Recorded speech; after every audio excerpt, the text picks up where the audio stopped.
మాట్లాడితే అర్థం ఏంటి కనక మహాలక్ష్మి?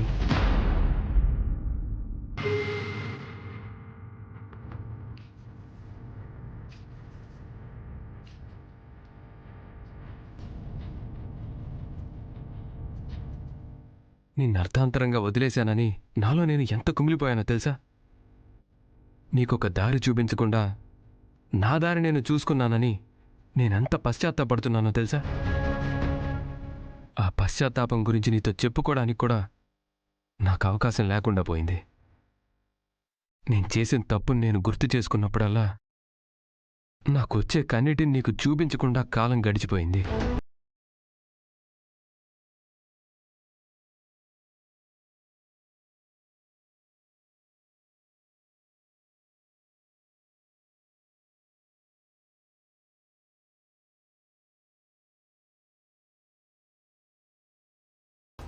నన్ను వదిలేయడానికి కూడా మీకు అన్ని కారణాలున్నాయి. అవి నేను అర్థం చేసుకోగలను విహారీ గారు.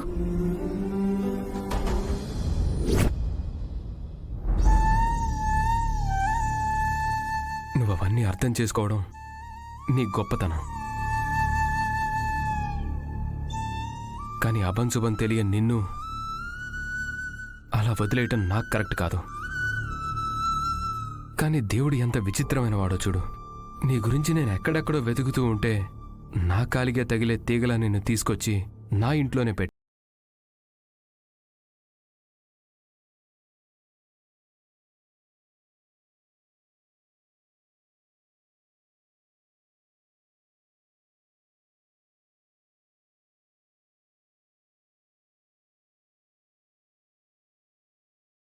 నిన్ను నీ వాళ్ళకి అప్పచెప్పాలి. నా పరిస్థితి వివరించాలి. మళ్ళీ నీకు కొత్త జీవితం మొదలు పెట్టేలా చేయాలి. దాంతో ఈ సమస్యకి పరిష్కారం దొరుకుతుంది అనుకుంటున్నాను.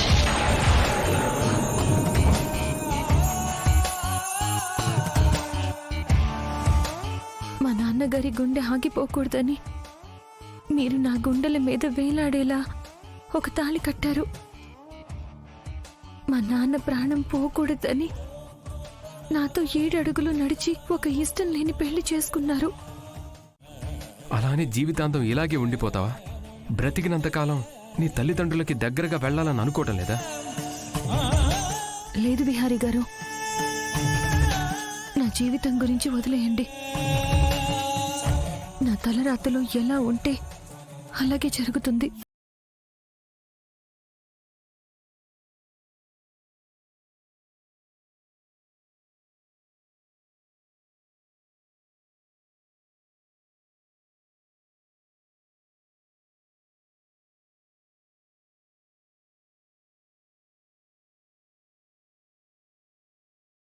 తాళి కట్టాలి.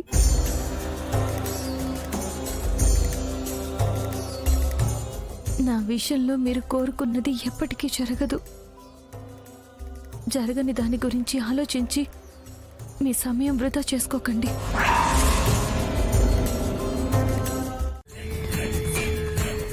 ఏంటోదినా, ఎందుకు పిలిచావు? నువ్వు నీ కొడుకు కలిసి మళ్ళీ ఏదైనా ప్లాన్ చేస్తున్నారా?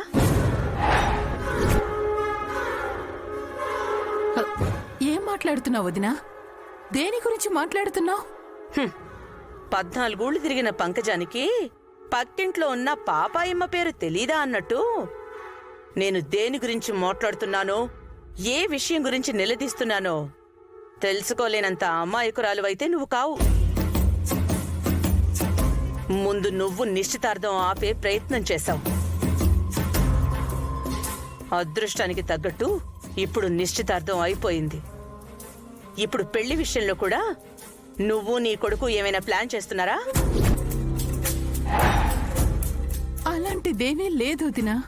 వాడు మనస్ఫూర్తిగా సహస్రాన్ని పెళ్లి చేసుకోవటానికి సిద్ధపడ్డాడు. ఈ 2 కుటుంబాలు కలవడం కోసం ఎన్ని పరిస్థితులు అడ్డొచ్చినా సహస్రం మెడలో తాళి కడతాడు. కానీ నువ్వింకా ఎందుకు మమ్మల్ని అనుమానిస్తున్నావో నాకు అర్థం కావడం లేదు. అనుభవాలు, పాత అనుభవాలు. ఒక్కొక్క అనుభవం ఒక్కొక్క నిప్పు కణంలా నా గుండెల్లో రగిలిపోతోంది.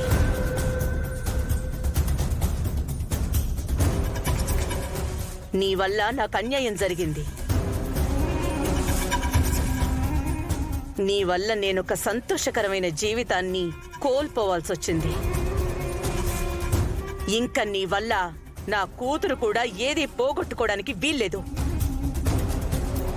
అందుకే స్పష్టంగా అడిగి మరీ తెలుసుకుంటున్నాను.